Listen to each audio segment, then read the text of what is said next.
కృష్ణ గోవింద అంటూను స్మరించరా, కృష్ణ గోపాల అంటూను భజించరా.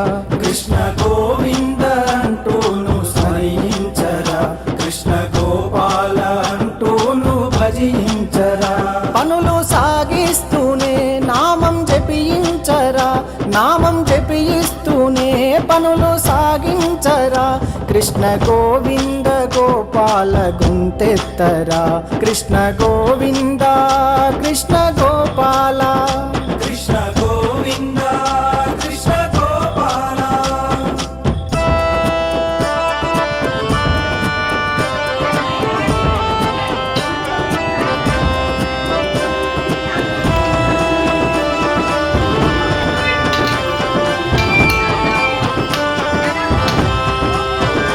కొందరంటారు కృష్ణుడు తినలేడని, కొందరంటారు కృష్ణుడు పడుకోడని, కొందరంటారు కృష్ణుడు ఏమివ్వడు, కొందరంటారు శ్రీకృష్ణుడే